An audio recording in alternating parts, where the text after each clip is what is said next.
대선 판도가 바뀐다고 했습니다. 그런데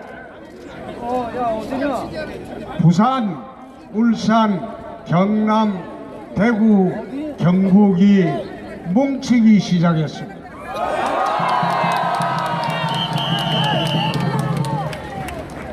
지금 여론조사 기관이나 언론에서 말하는 그거 안 믿으셔도 됩니다.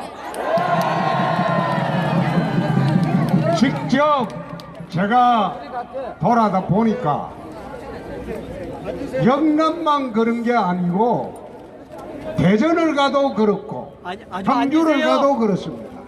지금 대한민국의 보수 우파들이 이제 뭉치기 시작했습니다. 홍준표! 대통령! 홍준표! 대통령! 이 나라가 어떤 나라입니까? 우리 보수 우파들이 이 나라를 건국하고 산업화를 이루고 그리고 YS를 통해서 민주화까지 이룬 우리 보수 우파의 나라입니다. 한 줌도 안 되는 좌파들이 조직적으로 덕세를 해서 지난번 촛불 사태를 만들었습니다. 야당과 일부 조직적인 좌파들이 뭉쳐서 촛불을 만들었습니다. 그리하여 대통령을 탄핵하고 감옥까지 갔습니다. 그때까지 우리가 뒤늦게 저항을 했습니다. 박근혜 대통령 탄핵은 정치 투쟁에서 우리 다시 이깁니다.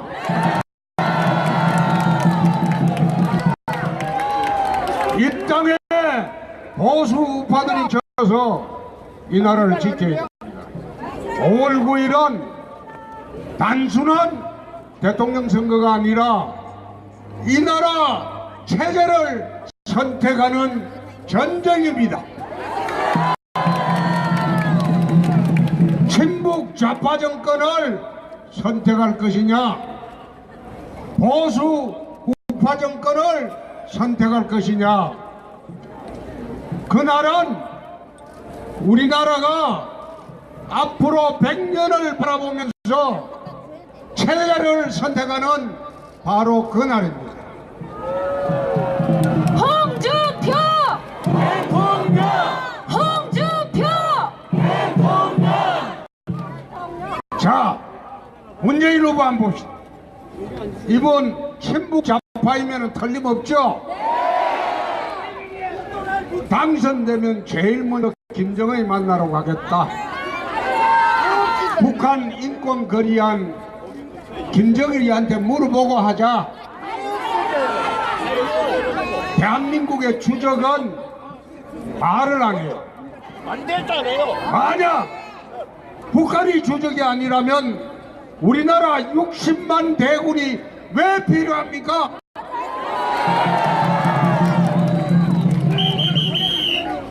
주적을 주적이라고 말하지 않는 사람이 국군 통수권을 지어서 이 나라 60만 군대가 따라가겠습니까? 자, 문제는 거기에 있는 것만 아닙니다. 지난번에 노무현 대통령이 640만 달러 뇌물을 받을 때 알았냐 몰랐냐 이래 물어보니까 절대 받은 일이 없대요. 받은 일이 없고 그거 당신이 할 수 있나? 거꾸로 저한테 물었어요. 그래서 안 보이잖아요. 아니야, 안 받았다면 내가 후보 사퇴하겠다. 근데 받았다면 네 웃잘래? 이래 물어보니까 대답을 하래요. 대답을 하래요. 거기서 한번 생각해 보십시오. 노무현 대통령이 640만 달러 70억입니다. 뇌물을 받지 않았다면 왜 자살했겠습니까? 그래서 자살을 또 막말이라고 그래서 내 극단적인 선택으로 말을 바꿨습니다. 또 이번에 관훈 토론을 할 때 저보고 막말을 한다 그래서 어떤 말이 막말이냐, 그러니까 자살하고 이런 게 막말 아니냐, 그러면 이수신 장군이 생적사 그 다음에 사적생이라고 했는데 이수신 장군도 그런 막말한 거냐, 그러니까 대답을 못해요.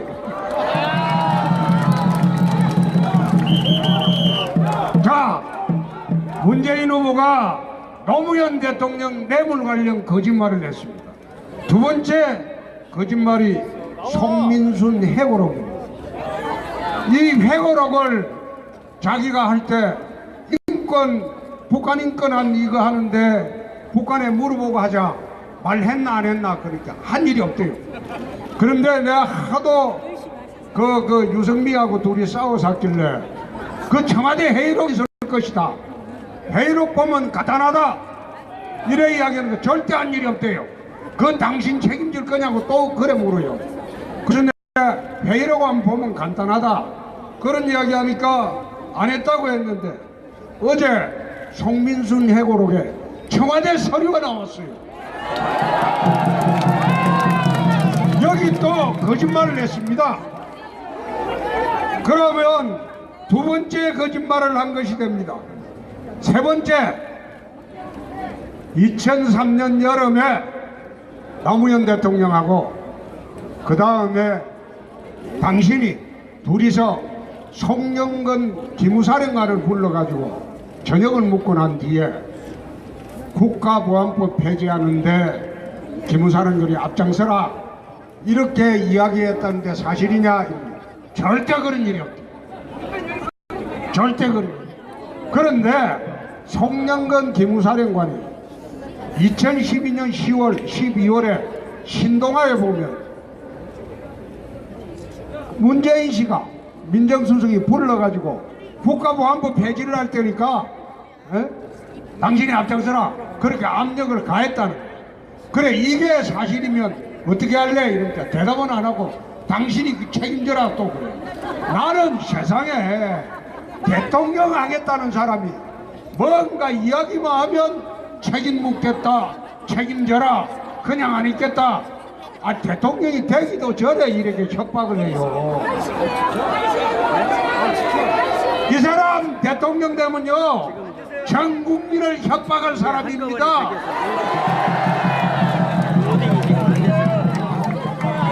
송민순 장관이 그걸 폭로했다고, 또 송민순 장관한테도 그냥 안 둔다고 그랬어요. 이게 걸핏하면 협박이나 일삼는 이런 사람 대통령 되면 되겠어요? 또 하나 이야기하겠습니다. 거짓말을 이렇게 반복적지 않은 사람은 대통령이 돼서는 안 됩니다. 절대 안 됩니다. 지도자는 어떤 경우에도 국민 앞에 거짓말을 해서는 안 돼요. 거짓말을 하면 대통령 자격이 없고 대통령이 돼도 쫓겨납니다.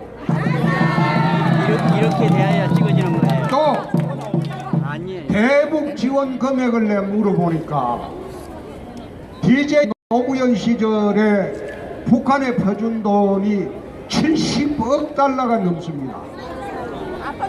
그게 8조 한 4천억이 돼요. 그래 북한에 퍼줬는데 그 퍼준 돈이 무엇이 돼서 내려왔습니까? 핵이 돼서. 이게 자세히 보십시오. 핵무기 하나 만드는데 1억에서 3억 달러 정도 듭니다. 1억에서 3억 달러. 북한이 무슨 돈이 있어서 핵무기를 만들겠습니까? 이 당시에 70억 달러를 쏟아붓고 그 돈이 올라가서 노무현 정부 말기에 북한이 처음 핵실험을 했습니다. 핵을 개발하려면 3년에서 5년이 걸린다고 합니다. 그럼 그 돈으로 핵개발 준비를 해가지고 노무현 정부 말기에 핵실험 한번 하고 그 다음에 이명박 박근혜 정권 때 4번을 됐습니다. 말하자면 이때 넘어간 돈이 전부 핵이 돼서 돌아온 겁니다. 그런데도 불구하고 문재인 후보는 당선되면 북한에 제일 먼저 간대. 이제 또 돈 퍼주러 가는 거예요. 자, 홍준표가 대통령이 되면 역대 대통령들이 김정일이한테 굽신대고 눈치 보고 이런 짓 절대 안 합니다.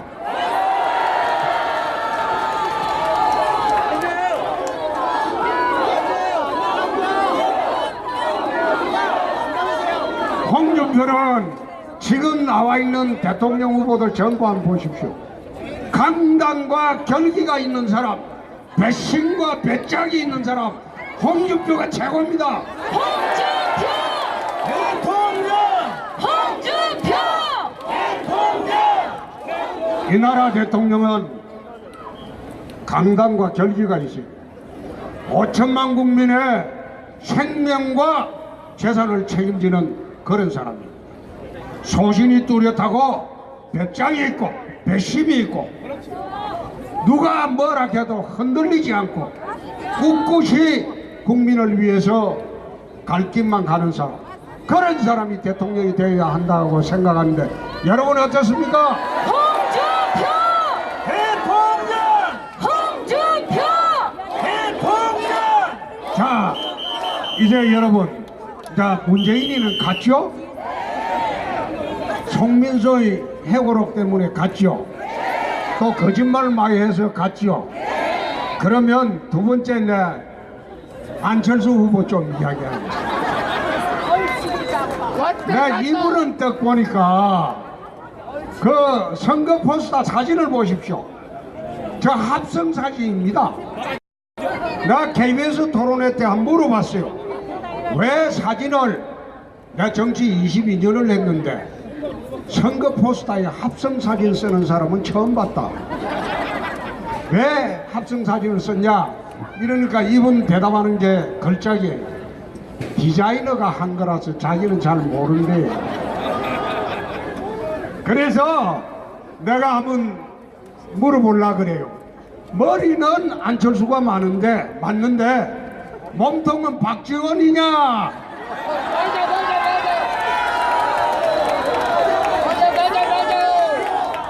아니, 머리는 분명히 안철수가 맞아요. 왜 머리만 떼놓고 그런 몸통은 전부 박지원이냐? 이분은 박지원이의 사실상 앞에서 조종당하는 사람입니다. 어제 재밌는 이야기를 박지원 대표가 했어요. 안철수가 대통령이 되면 자기가 초대 평양 대사로 간다. 그런데 이 말에 상당히 의미가 있습니다. 그냥 평양 대사가 아니고 우리 남북한 관계는 말하자면 국가 간의 국가 관계는 아니에요. 그런데 왜 초대 평양 대사라고 이야기를 하는가 하면 북한이 이야기하는 고려 연방제 통일입니다. 북한의 대남 전술 전략으로 말하는 고려 연방제 통일을 하게 되면 말하자면 박지원 씨가 북한이 원하는 대로 평양 대사로 가게 됩니다. 그러니까 대북 정책을 결정하는데 문재인 후보가 대통령이 되면 대북 정책에 대한 대한민국 대통령은 김정은이가 되는 겁니다. 그리고 두 번째 3번 후보가 대통령이 되면 대북 정책에 관한 한 박지원이가 대통령이 됩니다. 사실 그렇습니다. 1번, 3번은 똑같은 당이에요. 좌파 1중대, 좌파 2중대입니다. 아마 1번, 3번 중에 누가 대통령이 되더라도 두 당은 합칩니다. 합치게 됩니다. 딱 합치니까 말하자면 1번을 찍거나 3번을 찍거나 좌파들은 누가 되더라도 좌파공화국이 되니까 그건 합치게 돼 있습니다. 그러면 어떻게 지금 1번, 3번이 위장전술을 하냐? 특히 3번이 위장전술을 하죠. 좌측에 다리를 반 걸치고 우측에 다리를 반을 딱 가랭이로 쫙 걸쳐가지고 지금 여기도 표좀 받고 여기도 표좀 받고 그래가지고 지금 대통령을 하려고 그래요. 이게 지난번에 TV 토론할 때 안 물어봤어요. 안철수 후보님은 좌파입니까 우파입니까? 그래 물어보니까 대답이 걸작이에요. 좌파라고 하면 보수 우파의 표가 없어지고 우파라고 하면 호남의 표가 없어집니다. 호남의 표가 제로가 됩니다. 그리고 또 좌파라고 이러면 영남의 표가 제로가 돼요. 그래 하다 보니까 퍼뜩 생각한 다음에 말하는 것이 상식파입니다. 대통령이 될 사람이 자기의 이념도 없고 자기의 생각도 없어요. 오락가락하고 갈팡질팡하고 한 생각하고 있어요. 사드 배치 한다 이런 말만 했지 당론을 바꿀 수 있습니까? 만약 그 당론을 바꾸면 호남에서 표가 한 표도 안 나옵니다. 그러니까 당론을 안 바꿔요. 그냥 배치하겠다 말만 해요. 끝나고 나서 보자 이거. 옛날에 DJ가 대통령 되기 전에 어떻게 했습니까? DJP 탁 연합해가지고 그 다음에 보수파 그 JP를 연합해가지고 색깔을 싹 빼고 난 뒤에 대통령이 됐습니다. 대통령 되고 난 뒤에 제일 먼저 뭐 했어요? 북한에 퍼주고 북한 갔다 왔어요. 마찬가지입니다. 지금 1번이나 3번이나 누가 되든 간에 똑같이 친북 좌파 정권이 탄생을 한다 이겁니다. 그거 안 되겠죠?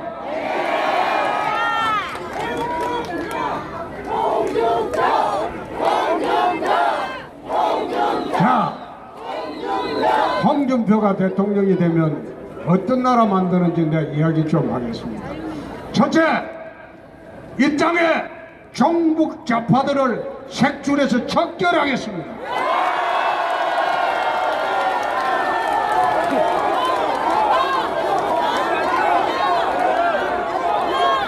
어느 대통령도 종북 좌파가 겁이 나서 손을 대지 못했습니다. 그런데 홍준표가 대통령이 되면 이 나라를 혼란스럽게 하는 종북 좌파를 내가 반드시 척결하겠습니다. 홍준표! 대통령! 홍준표! 대통령! 두 번째, 이 나라 젊은 청년들의 일자리의 절벽을 만들고 이 나라 경제를 혼란스럽게 하고 자기들의 기득권과 특권만 지키는 강성 귀족노조 반드시 깨보겠습니다. 예, 수고했습니다. 대통령! 홍준표! 대통령! 이 나라가 왜 성장을 멈추었습니까? 젊은이들의 일자리가 왜 없어졌습니까? 기업들이 투자를 하지 않습니다. 중소기업도 해외로 나갑니다. 그러니까 젊은이들이 일자리가 없어지고 기업이 투자를 못하니까 사회가 혼란스럽고 서민들이 살기 어려워요. 왜 투자를 안 하냐? 내가 경남지사를 할 때 한 물어봤어요. 우리 하동에 갈사만에 매립을 하고 있다. 내가 어느 자동차 회사에 50만 대를 정산하는 계획이 있다. 그렇게 해서 내가 물어봤어요. 우리 하동으로 오시오. 하동으로 오면 내가 50만 대 정산할 100만 평을 싸게 주겠소.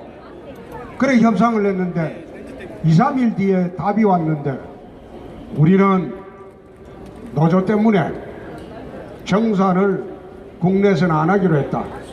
그래서 사흘 뒤에 보니까 북경에 정산한다고 발표를 했습니다. 이게 왜 그런가 하면 어떤 자동차 회사는 지금 해외에서 생산하는 자동차가 6이라면 국내에서 생산하는 것은 4밖에 없습니다. 근데 이 회사는 손해가 없어요. 오히려 이득이에요. 해외가 노동 생산성도 높고 또 스트라이크가 없으니까 걱정이 없어요. 근데 국내는 어느 자동차 회사 국내 평균 연봉이 1억입니다. 내 도지사 연봉하고 자동차 회사 근로자 연봉하고 똑같아요. 그렇게 하는데 매년 스트라이크예요. 그러니까 기업에서 질릴 수밖에 없어요. 그래서 내 경영자 총협회하고 무역협회 가서 내가 그랬습니다. 내가 대통령 되면 강성 기종노조 반드시 손본다.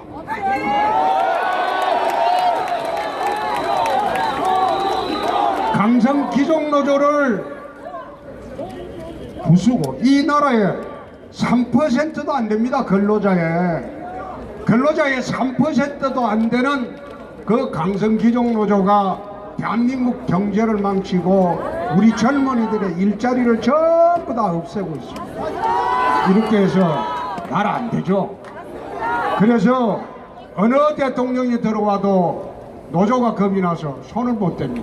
그런데 홍준표는 경남지사를 하면서 진주 의료원을 폐업하고 난 뒤에 강성 기종노조하고 3년을 싸웠었는데 이긴 전적이 있습니다.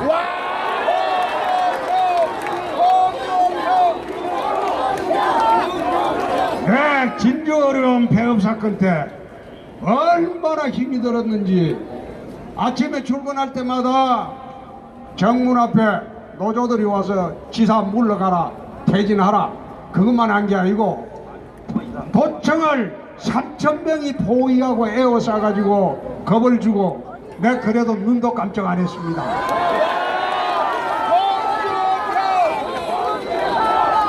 87년 민주노총이 생긴 이래 민주노총하고 싸워서 이긴 것은 유일하게 홍준표밖에 없습니다. 대통령! 홍준표! 대통령! 세 번째, 내 정교조를 손 좀 보겠습니다.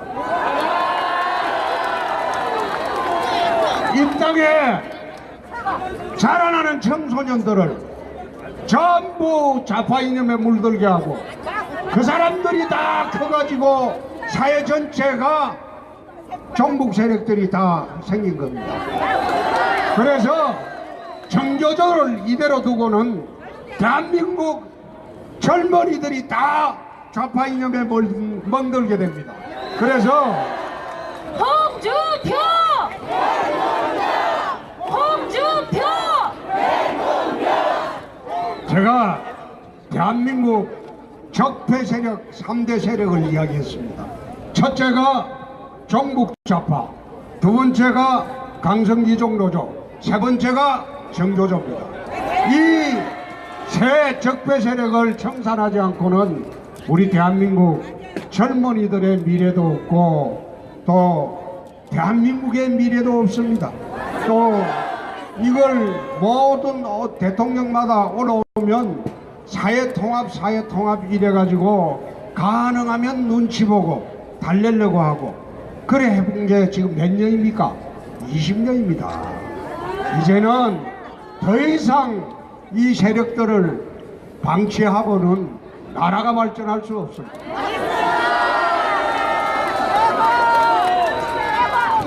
지난 겨울 엄동설안에 태극기를 들고 대한문에 모이시던 분들도 정말 그 마음 압니다. 오죽했으면 그 엄동설안에 수백만 명이 전국에서 서울로 와서 집결을 했겠습니까?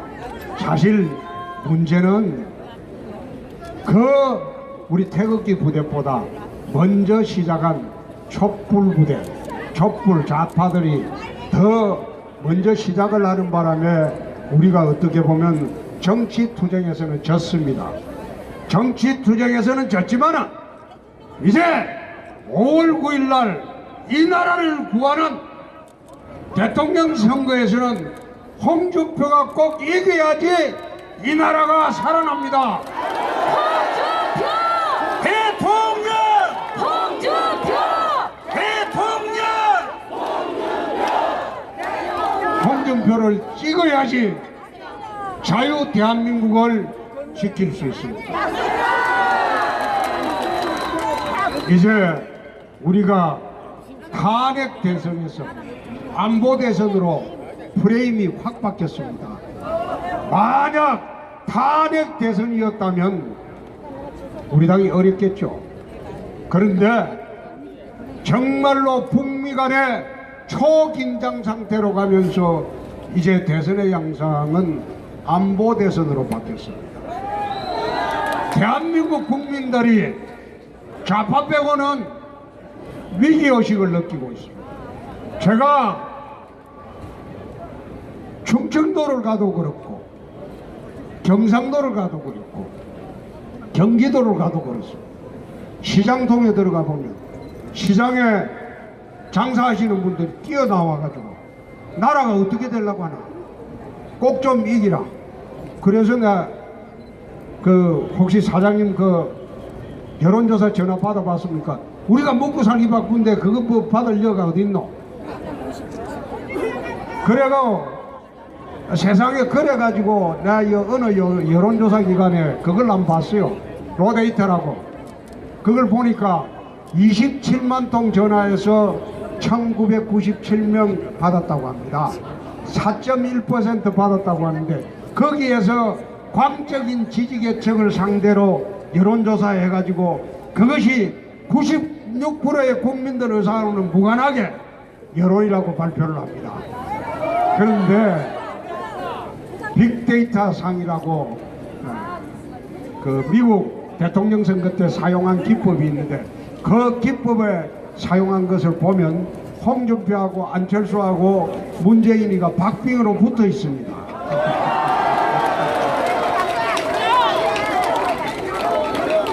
저는 그렇습니다. 열심히 하겠습니다. 열심히 하고 마지막으로 이제 제 이야기만 하고 끝을 내겠습니다.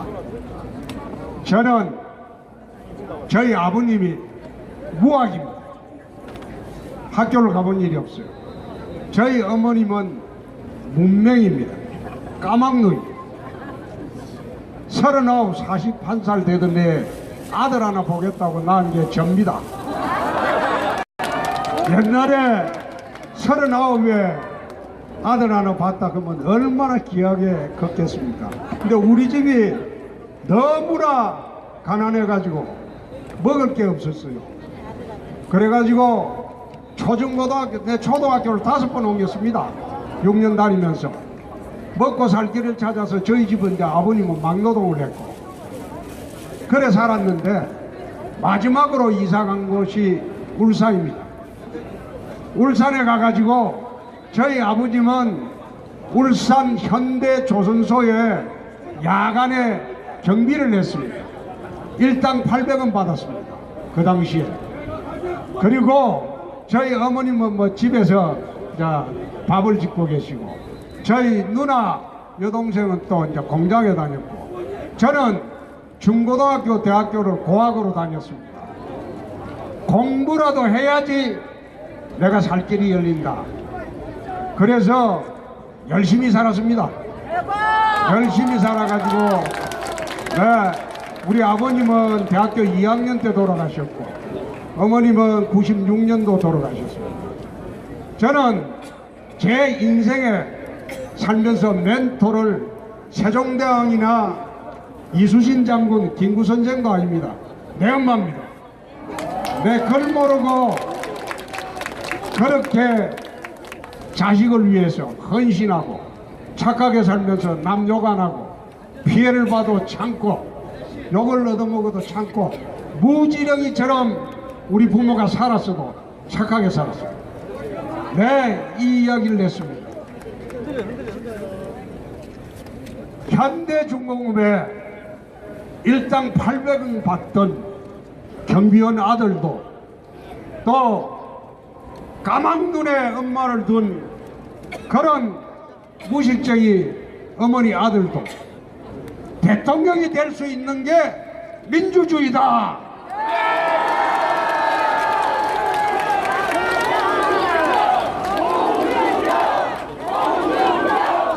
옛날이면 저는 천민이었습니다. 양민도 못 되고 천민이었습니다. 세월이 좋아서 그런 밑바닥에 먹는 날보다 굶는 날이 더 많았던 그런 세월을 보내도 이 나라는 대통령이 될 수 있는 나라가 대한민국입니다.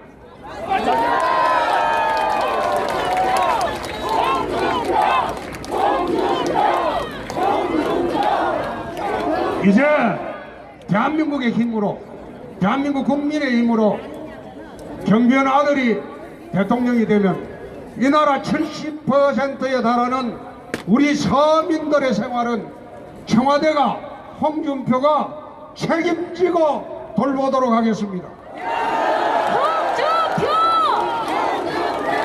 홍준표! 대통령!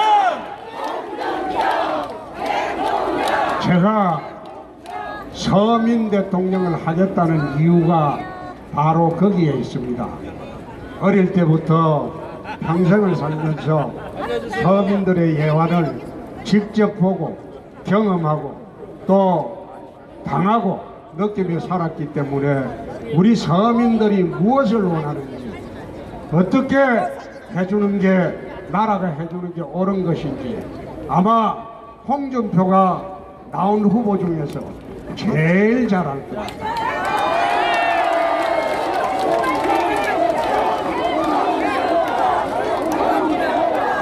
이 나라 70%를 넘어서는 서민들을 위한 서민 대통령이 되고 이 나라 5천년 국민들의 5천만 국민들의 생명과 재산을 지키는 안보 대통령이 될 것을 여러분 앞에 맹세합니다.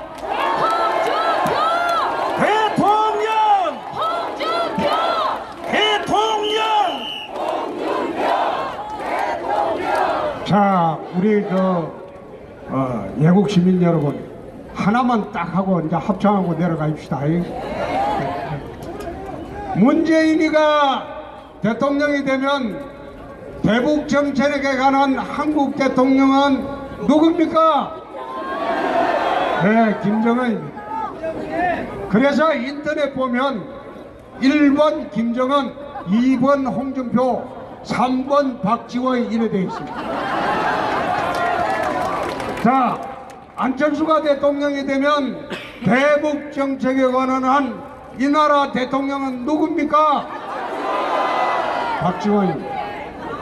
그래서 저희들이 정말로 5월 9일은 이 나라 체제를 선택하는 날, 단순한 대통령 선거가 아니고 이 나라 체제를 선택하는 날입니다. 친북 좌파 정권을 선택을 해서 1번, 3번 찍을 것이냐, 보수 우파 정권을 선택해서 홍준표를 찍을 것이냐.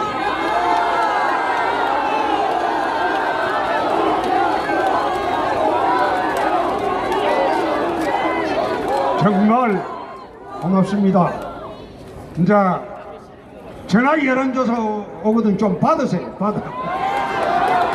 아이, 이놈들이 꼭 전화를 풀로 해가지고 저거 지지하는 그것만 딱 풀로 만들었고 맨날 거기만 전화해가지고 뽑아서 하니까 지금 이 꼴이.